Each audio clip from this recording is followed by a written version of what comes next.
नमस्कार दोस्तों, मैं जेपी डांडिया आप सभी का आपके अपने YouTube channel dandiya electrical study पर एक बार फिर से स्वागत करता हूं। दोस्तों, आज के इस वीडियो में देखेंगे कि डीसी जनरेटर के आर्मेचर में जो विद्युत वाहक बल उत्पन्न होता है उस विद्युत वाहक बल की दिशा कैसे ज्ञात करेंगे। क्योंकि अपना दोस्तों जो डीसी जनरेटर का चैप्टर चल रहा है उस चैप्टर में डीसी जनरेटर के मुख्य भागों का वर्गीकरण पूरा हो चुका है और डीसी जनरेटर का सिद्धांत कंप्लीट हो चुका है। तो उन डीसी जनरेटर के मुख्य भागों की वर्णन कंप्लीट होने के बाद अर्थात आज के इस लेक्चर नंबर 7 में देखेंगे कि जो आर्मेचर में ईएमएफ उत्पन्न होता है किसके नियमानुसार, फैराडे के नियमानुसार डीसी जनरेटर के आर्मेचर में जो ईएमएफ उत्पन्न होता है और ईएमएफ के कारण उसमें धारा प्रवाहित होती है, तो या तो उस धारा की दिशा मान लो या उस ईएमएफ की पोलरिटी या धारा की दिशा या इस धारा की पोलरिटी कैसे ज्ञात करेंगे, किस नियम के अनुसार पोलरिटी ज्ञात करेंगे। काफी बार दोस्तों ये परीक्षा में क्वेश्चन आते हैं कि डीसी जनरेटर में ईएमएफ की दिशा किसके नियमानुसार ज्ञात की जाती है, डीसी जनरेटर में ईएमएफ की दिशा क्या होगी, पॉजिटिव होगी या नेगेटिव होगी, पोलरिटी पॉजिटिव होगी या नेगेटिव होगी, धारा किधर दिशा में प्रवाहित होगी, ये सब बातें आती हैं।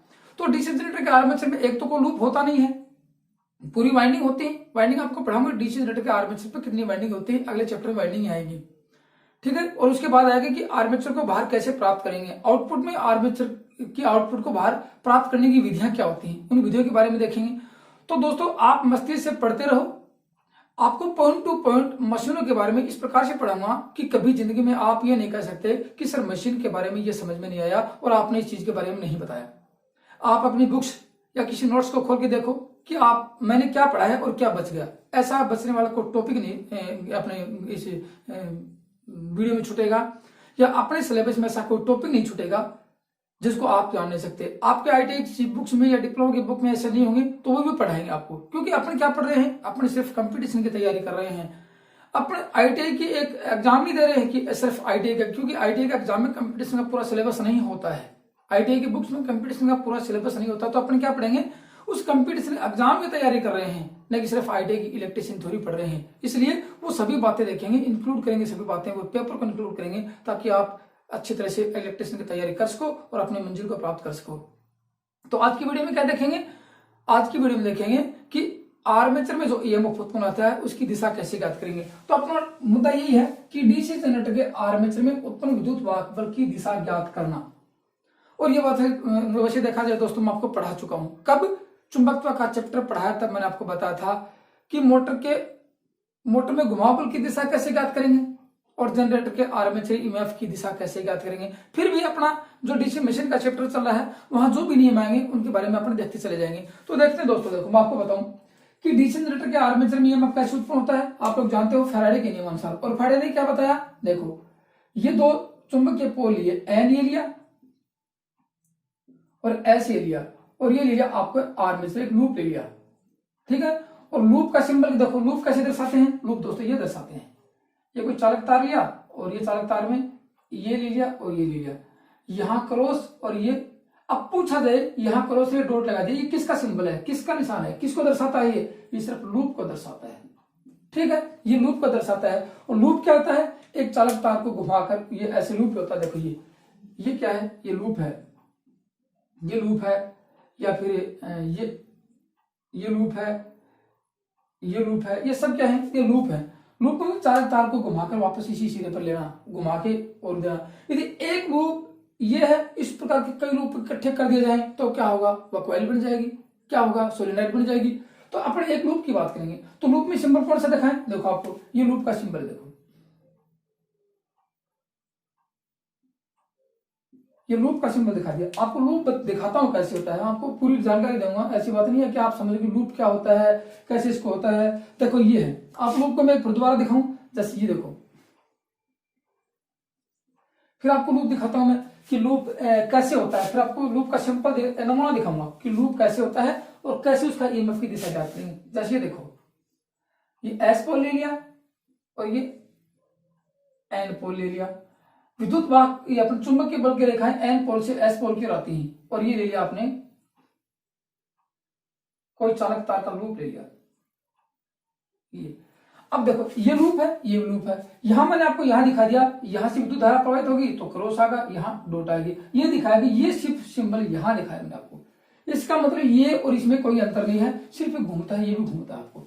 इसकी घूमने की दिशा ये रहेगी, इसको घूमने की दिशा ये रहेगी। सिर्फ मैंने आपको ये दिखाया, कैसे दिखाऊं आपको दिखाता हूँ। देखो मैं, जैसे आप लोग देखोगे कि ये है, देखो ये क्या है, ये सिर्फ यही लूप है, ये लूप है, इसके दो सिरे हैं, एक सिरा ये, इसके लूप के दोनों सिरों को यहाँ दिखाया मैंने आपको। इसका मतलब पीछे क्या है, घुमा है, ये गोल घूमने वाला था, ये ऐसे घूमेगा, ऐसे ऐसे चाल है, ऐसे घूमेगा, तो यहाँ ऐसे घूमेगा, बात बराबर है। मैंने इसको ये व्यू दिखाया है और यहाँ सिर्फ फ्रंट व्यू दिखाया है, ये मैंने साइड व्यू दिखाया है, आप समझने की बात है।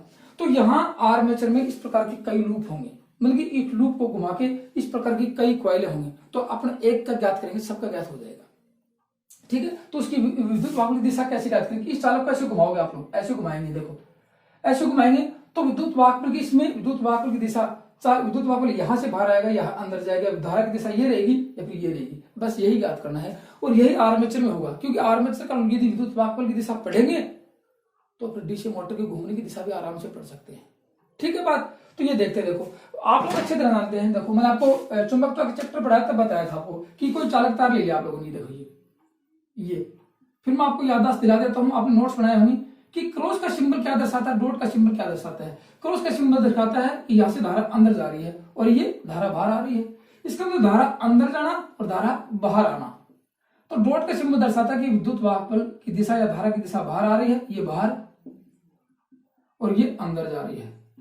तो इसका मतलब जैसे ये कोई चालक तार लिया, यहाँ से विद्युत धारा दी तो इसका क्रॉस लगाएंगे, यहाँ पर क्रॉस लगाएंगे, इसका मतलब धारा चालक तार के अंदर जा रही है या फिर अपने से दूर जा रही है, गौर से देखना। फिर यही चालक तार घूम के वापस घूम के ऐसे आता है, ये तो चालक विद्युत धारा ये आ गई, तो क्या होगा, चालक विद्युत धारा अपने पास आ रही है या चालक से विद्युत धारा बाहर जा रही है, ठीक है। गौर से देखो, जैसे ये दिखाऊं आपको, यहाँ से मैंने विद्युत धारा प्रवाहित की, यहाँ से, इसका मतलब यहाँ क्रॉस दिखाएंगे, विद्युत धारा घूम के यहाँ से घूम के वापस है, ये आगे वापस यहाँ पे, तो यहाँ धारा बाहर है, तो यहाँ डॉट दिखाएंगे, यहाँ क्रॉस का सिंबल दिखाएंगे, जो मैंने आपको दिखा रखा है, ठीक है। अब चालक तार को घुमाओ कैसे, ये आपको सिंबल बाद में लगाने की विद्युत धारा की दिशा ज्ञात करनी है, ठीक है। तो देखो यह बात, यहां मैंने आपको दिखाया कि एन पोल ये है और एस पोल ये है, चुंबकीय बल की रेखाएं ये रहेंगी, याद रखना बात, चुंबकीय बल की दिशा ये रहेगी, चुंबकीय फ्लक्स की दिशा ये रहेगी। तो अब देखो डीसी जनरेटर के आर्मेचर में जब विद्युत वाहक उत्पन्न होता है, उसके उत्पन्न होने विद्युत वाहक जो उत्पन्न होता है उसकी दिशा कैसे ज्ञात करेंगे। दिशा देखो, फ्लेमिंग के दाएं हाथ के नियम से इसकी दिशा ज्ञात की जाती है, याद रखना बात, फ्लेमिंग के दाएं हाथ के नियम से विद्युत वाहक बल की दिशा ज्ञात की जाती है, कहां पे, जनरेटर में के आर्मेचर में उत्पन्न ईएमएफ की दिशा, या उसकी पोलरिटी या विद्युत धारा की दिशा पता गई। तो उसको कैसे दर्शाते हैं, देखो आपको गौर से दिखाता हूं, एक एक पॉइंट टू पॉइंट देखना, काफी समझ में आएगा आपको, पूरा समझ में आ जाएगा। देखो ये आपको दिखाता हूं कि फ्लेमिंग का दाएं हाथ का नियम कहता क्या, देखो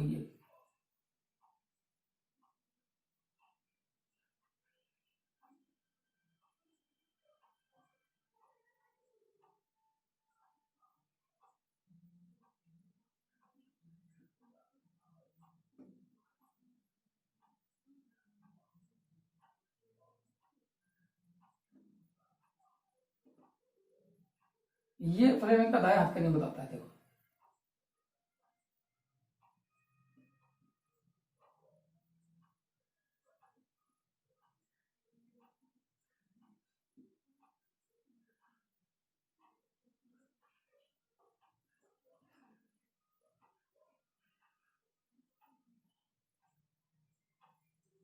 ये।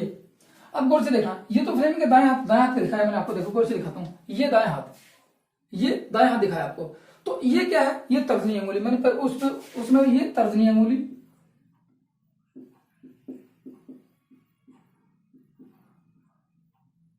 ये अंगूठा और ये मध्यम अंगुली, ठीक है, ये मध्यम अंगुली है। अब आप देखो फ्लेमिंग का दाएं हाथ का नियम बताता क्या है, आपका क्या याद करना है कि डीसी जनरेटर के आर्मेचर में उत्पन्न विद्युत वाहक बल की दिशा फ्लेमिंग के दाएं हाथ के नियम से ज्ञात की जाती है। अपना आंसर तो आ गया, लेकिन ये बताता क्या, इसमें राज क्या छुपा वो देखना अपने को। राज ये छुपा है, देखो ये फ्लेमिंग का दाएं हाथ का नियम बताता है कि इस अंगूठे को, तर्जनी अंगुली को, याद रखना बात, और इस मध्यम अंगुली को इस प्रकार से फैलाया जाए कि तीनों आपस में समकोण पर हों, इस प्रकार से फैलाया जाए कि तीनों आपस में समकोण पर हों। उसका मतलब यहाँ पे 90 डिग्री का कोण और यहाँ पे 90 डिग्री का कोण, तीनों समकोण पे, ये समकोण पे, देखो ये 90 डिग्री का कोण और ये 90 डिग्री, तीनों आ गई। तो फिर ये दिखाएगा ये चुंबकीय फ्लक्स की दिशा, याद रखना बाद में लिख देता हूं नाम, ये क्या दिखाएगा, इस दिशा में फ्लक्स की दिशा, ये इस दिशा में दिखाएगा कि ईएमएफ की दिशा, और ये चालक के घूमने की, ये रहेगी चालक के घूमने की दिशा,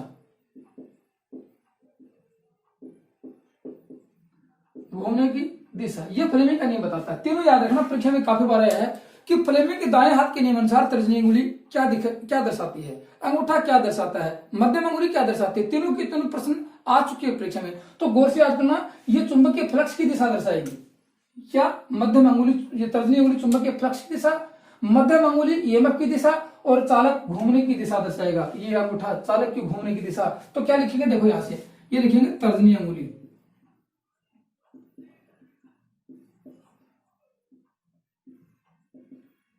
चुंबकीय फ्लक्स की दिशा भी आती है, चुंबकीय क्षेत्र की दिशा आती है। याद रखना, चुंबकीय फ्लक्स की मान लो, चुंबकीय क्षेत्र की मान लो। फिर मध्यम अंगुली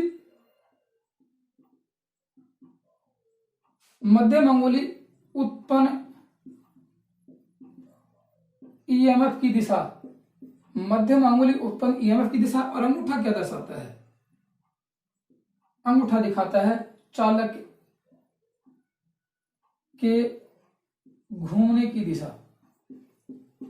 मैंने आपको तीनों चीजें लिख के दे दी। अब गौर से देखो, मैं आपको बताता हूं क्या दिखाता है। देखो ये दिखाता है कि ये अंगुली सीधे रहेगी नहीं, ये अंगुली चुंबक के फ्लक्स की दिशा में रहेगी। तो अपने चुंबक के फ्लक्स किधर है, देखो एन से एस की ओर चुंबकीय बल रेखाएं एन से एस की ओर प्रवाहित होती हैं। तो चुंबकीय फ्लक्स की दिशा होगी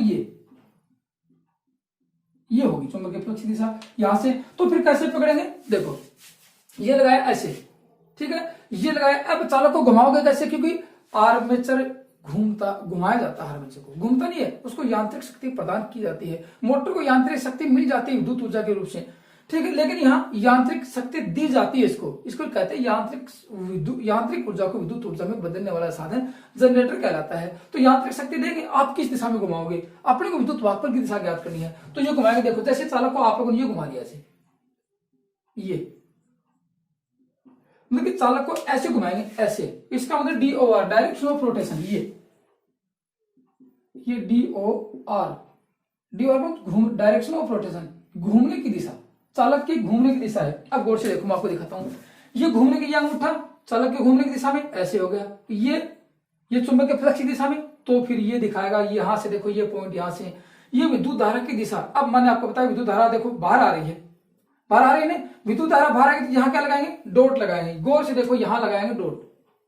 अब एक साइड से विद्युत धारा बाहर आ रही है तो यहां क्रॉस लगा देंगे। क्रॉस का मतलब धारा अंदर जा रही है, देखो यार, ये डॉट, ये क्रॉस। ये आ गया समझ में कि विद्युत धारा की दिशा क्या रहेगी, विद्युत धारा की यहाँ ये प्लस रहेगी, ये माइनस। विद्युत धारा ये बाहर आएगी, पोलरिटी रहेगी ये पॉजिटिव और ये नेगेटिव, क्योंकि पॉजिटिव से विद्युत धारा अंदर जाती है। तो विद्युत धारा की दिशा रहेगी ये पॉजिटिव रहेगी और ये इस दिशा में नेगेटिव रहेगी। इसका मतलब कि विद्युत धारा पॉजिटिव से अंदर ये घूम के आ रही है। तो वही चालक वाली बात होगी कि यही चालक था। विद्युत धारा की दिशा रहेगी यहाँ क्रॉस, यहाँ डॉट, विद्युत धारा ऐसे चलेगी चालक तार में। ऐसे ही चालक नहीं, ये पूरी कॉइल में चलेगी थी, 20 कॉइलें आर्मेचर में लगी, 20 कॉइल में विद्युत धारा ऐसी चलेगी। यहाँ क्या मिलेगा आपको, यहाँ माइनस मिलेगा, यहाँ पॉजिटिव मिलेगा, ये प्लस मिलेगा। इसका मतलब विद्युत धारा ये जा रही है। एक तो बात ये थी आप लोगों की, देखो निष्कर्ष निकालते हैं इसका, क्या निष्कर्ष निकलेगा। इसका मतलब ये हो गया कि विद्युत धारा की दिशा ये रहेगी। अब ये तो आपका फ्लेमिंग का दाएं हाथ का नियम कि विद्युत वाहक की दिशा कैसे ज्ञात करेंगे, उसकी पोलरिटी कैसे ज्ञात करेंगे, ठीक है। अब पूछा जाए कि पोलरिटी किन किन बातों पर निर्भर करती है, गौर से देखना, पोलरिटी किन किन बातों पर निर्भर करती है। पोलरिटी देखो, यहां क्या मिलेगा आपको, ये विद्युत धारा की दिशा ये रहेगी या ये रहेगी, ठीक है। पोलरिटी करती है चुंबकीय फ्लक्स की दिशा पर, ठीक है। पोलरिटी किन किन बातों पर निर्भर करती है, चुंबकीय फ्लक्स की दिशा पर और चालक के घूमने की दिशा पर पोलरिटी निर्भर करती है। विद्युत वाहक की दिशा निर्भर करती है। तो अब गौर से देखो, आप एक पॉइंट और समझाता हूं आपको ऐसे कि यदि आप लोगों ने, ये मिटा देता हूं ऐसे में, यदि आप लोगों ने चालक की घूमने की दिशा बदल दी, ठीक है। अब क्या था, पहले चालक की घूमने की दिशा ये थी, अब आपने DOR, ये तो चलो देखा, दूसरा चित्र बना देता हूं मैं आपको। ये चालक की घूमने की दिशा बदल देते हैं, यहां से ये आर्मेचर बनाया, ये चालक की घूमने की दिशा बदलेंगे, ये N और ये S।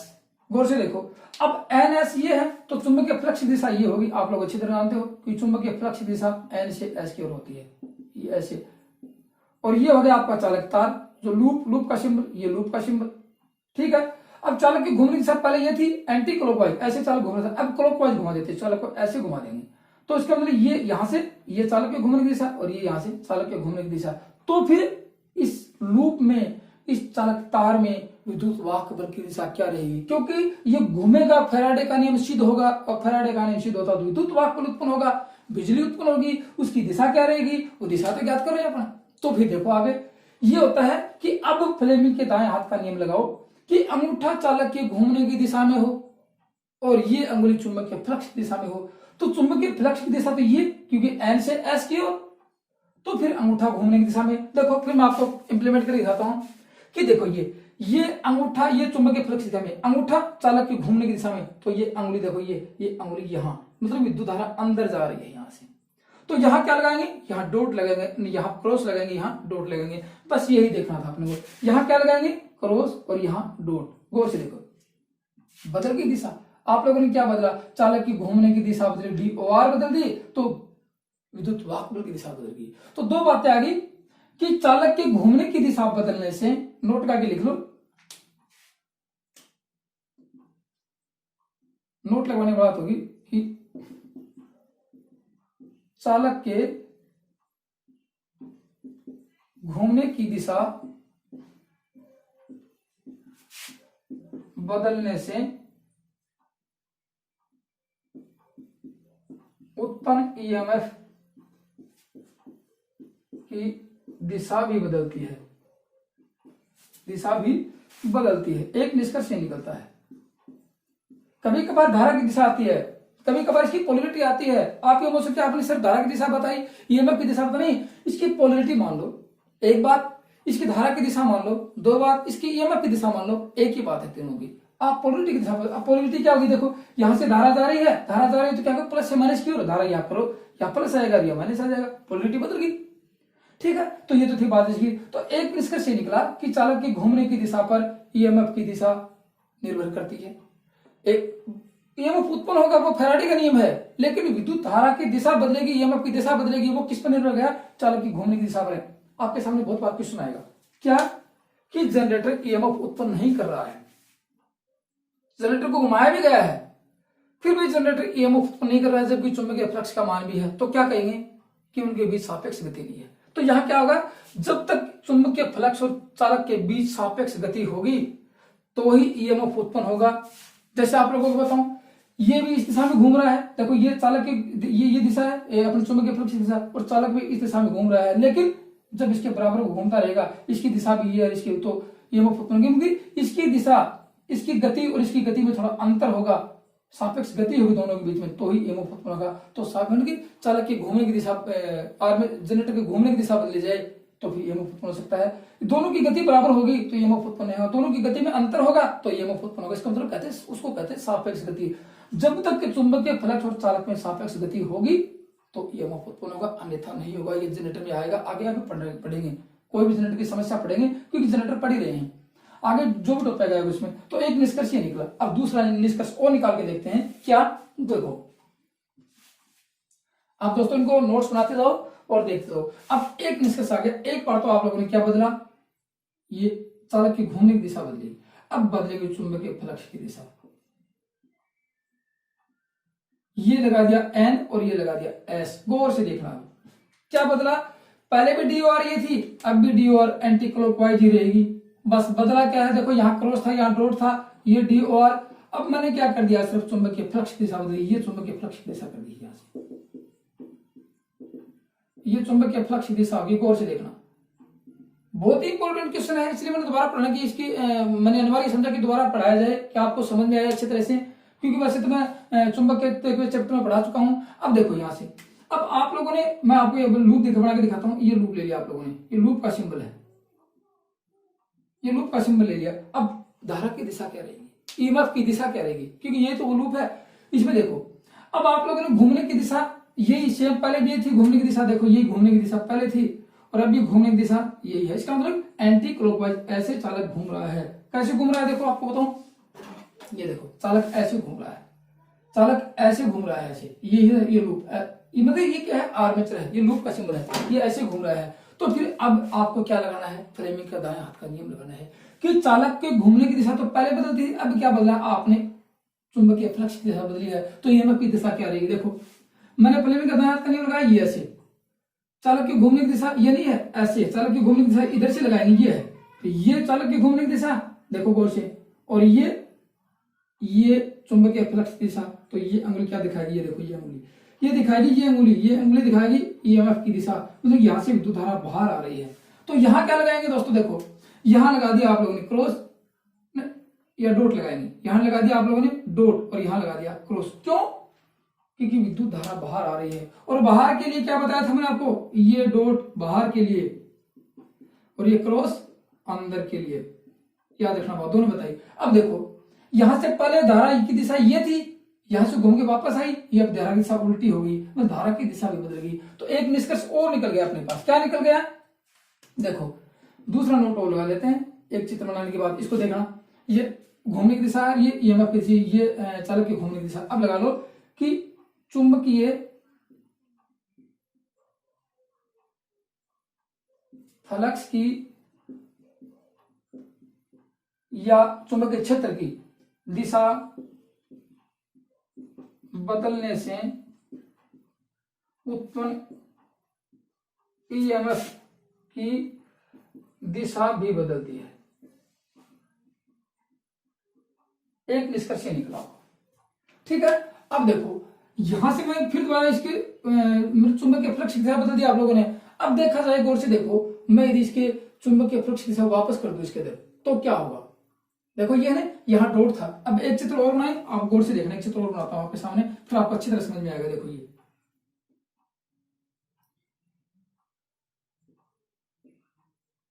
ये एन और ये एस, ठीक है, ये सेम टू सेम कंडीशन ये रहेगी, ये एन और ये एस, और यहां से ये चालक की घूमने की दिशा एंटी क्लॉकवाइज DOR। मैंने अब की बार ये बदल दिया, क्या, चुंबकीय क्षेत्र की दिशा बदल दी, यहां से ये चुंबकीय क्षेत्र की दिशा ये बदल दी, ये आ गई, ठीक है। और ये आपका लूप कंडक्टर ले लिया यहां से, ये लूप कंडक्टर। अब विद्युत वाहकफल की दिशा क्या रहेगी, देखो देखो गौर से देखो, ये आ गया ना, यहां से देखो ये तो आपका चुंबकीय क्षेत्र की दिशा ऐसे, गौर से देखना, और ये ईएमएफ की दिशा और ये चालक के घूमने की दिशा, ये घूमने की दिशा ऐसे ऊपर देखो, ऊपर है ऐसे, है ना, और ये है आपकी चुंबकीय क्षेत्र की दिशा ऐसे चल रही है। तो फिर ये क्या रहेगा, यहां से धारा बाहर आ रही है, तो यहां क्या लगाया आप लोगों ने, यहां डॉट लगाया, धारा बाहर आ रही है, और ये क्रॉस लगाया, धारा अंदर जा रही है, ये चुंबकीय, तो इसकी घूमने की दिशा मतलब कि इसमें ईएमएफ की दिशा बदल गई। तो क्या लिख सकते हैं, चुंबकीय फ्लक्स की दिशा बदलने से ईएमएफ की दिशा बदलती है। एक आपको समझ में ही आ गया। तो 4 चित्र बनाए, चारों में निष्कर्ष निकल गया कि नोट लगा के एक चीज और लिख लो कि किसी चालक में उत्पन्न ईएमएफ की दिशा 2 बातों पर निर्भर करती है। 2 बातों पर, कौन कौन सी बातों पर, देखो 2 बातें आ गया आपके सामने। एक तो ये आ गया चुंबकीय फ्लक्स की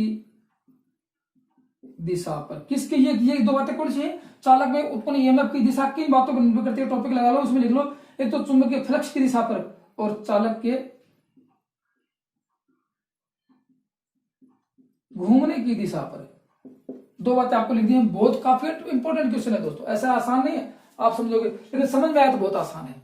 एक बात ये आ गई। अब एक चीज और देखो आप, एक चीज बच गया, क्या दोनों की दिशा एक साथ बदलते तो क्या होगा, ये भी तो मुद्दा निकल के आता है, दोनों की दिशा। अब मैं आपको बताऊं, देखो दोनों की दिशा ये है, ये चालक के घूमने की दिशा थी, गौर से देखना, ये चालक के एक चित्र और बना के दिखाऊं आपको मैं, देखो यहां देखो,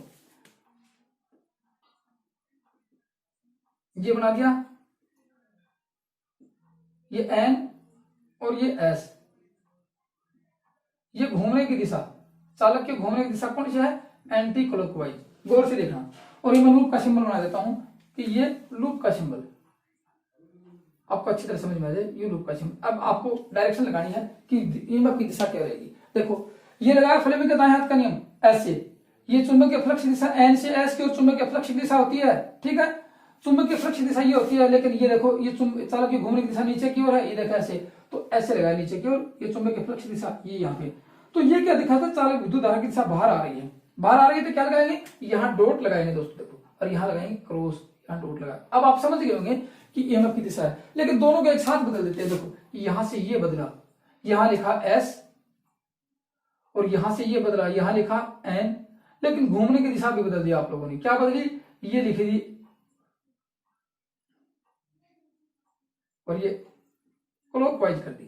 अब क्या इस पे डॉट बदलेगा या क्रॉस बदलेगा, ईएमएफ की दिशा बदलेगी। गौर से देखो, ईएमएफ की दिशा नहीं बदलेगी। देखो ये लगाया, ठीक है ना, ये लगाया ऐसे, देखो ये लगाया ऐसे, तो गौर से देखना, ये लगाया ऐसे, ये चुंबकीय फ्लक्स की दिशा, ये चालक की घूमने की दिशा, तो ये धारा अंदर जा रही है। देखो ये अंदर जा रही है, धारा अंदर जा रही है, ये क्रॉस जाएगा। इसका मतलब निष्कर्ष ये निकलता है, देखो गौर से देख लिया आप लोगों ने, निष्कर्ष ये निकलता है कि चुंबकीय फ्लक्स और ईएमएफ की दिशा दोनों एक साथ बदल दी जाए तो चालक की घूमने की दिशा पर या विद्युत वाहक बल की दिशा पर कोई अंतर नहीं होता है। मतलब कि दोनों की दिशा, चुंबकीय फ्लक्स की दिशा बदल देने से, नोट लगा के एक चीज और लिख लो, एक निष्कर्ष और निकल के आ गया सामने, क्या कि चालक के घूमने की दिशा व चुंबकीय फ्लक्स की दिशा दोनों एक साथ बदल देने से, दोनों एक साथ परिवर्तित कर देने से, परिवर्तित करने पर ईएमएफ की दिशा पर, ईएमएफ की दिशा पर कोई परिवर्तन नहीं होता है, कोई परिवर्तन